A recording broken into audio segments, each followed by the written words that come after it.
سلامونه او نیکی هیلې یو ځل بیا زه عباد الله نورستاني په آنلاین لرنینګ سنټر کې درته ښه راغلاست یم په دې هیله چې تاسې ټول روغ جوړ او په خپل ورځني چارو کې بریالي اوسئ یو ځل بیا په نننۍ ویډیو کې تاسې ته یو مهمه موضوع باندې غږیږم څنګه کولی شو چې په انګلیسي ژبه کې خپل ځان معرفي کړو د معرفت کولو مکمله او مجمل طریقه څه ده نو نننۍ ویډیو کې درته زه د انټروډکشن یا معرفت اړوند معلومات وړاندې کوم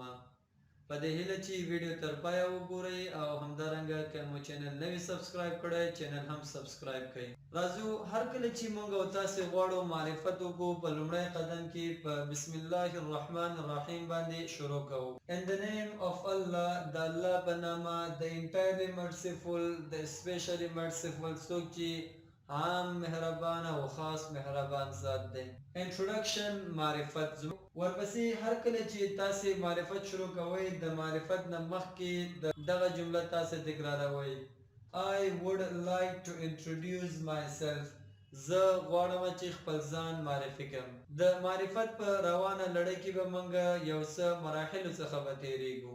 په لومړی قدم کې موږ د خپل نوم اړوند غږیږو My name is Ali زما نوم علي دی My father's name is Bilal زما د پلار نوم بلال دی And my last name is صادق او زما وروستی نوم صادق دی هیله دې نه وي چې لاست نیم یا وروستی نوم عموما فیملی نیم یعنې کورنی نوم یا هم تخلص ته هم کارېدی شي نو تاسې کولی شئ چې خپل کورنی نوم یا هم تخلص په لاست نیم کې کیږدئ په دویم قدم کې د خپل ځای یا هم د هیواد ولایت اړوند غږیږو I am from Nuristan in Afghanistan زه د نورستان ولایت د افغانستان هیواد اوسیدونکی یم But for now لیکن د اوس لپاره I live in جلال آباد زه جلال آباد ښار کې اوسیږم ورپسې په دریم قدم کې د خپل عمر اړوند معلومات وړاندې کوو I am 19 years old زه 19 کلن یم په راتلونکي سټپ کې موږ د خپل فیملی یا کورنۍ اړوند یو څه معلومات وړاندې کوو I come from a big family زه د یو لوی فیملی څخه یم There are 8 members in my family زموږ په کورنۍ کې 8 غړي شتون لري My parents زما والدین me زه and my 5 siblings او زما 5 ورونه او خویندې My father is a doctor زما پلار یو ډاکټر دی He works in a private clinic هغه یو شخصي کلینیک کې کار کوي په راتلونکي قدم کې موږ د تعلیم یا ایجوکیشن اړوند معلومات وړاندې کول غواړو I am a school student زه د مکتب یو شاګرد یم I study in Nangarhar High School زه ننګرهار عالی مکتب کې درس ویم I am in 10th class as a third position holder زه په لسم ټولګي کې د دریم نمره په حیث درس ویم After school د مکتب څخه وروسته I take English class in شمشاد Educational Center زه د انګلیسي ټولګي اخلم په شمشاد تعلیمي مرکز کې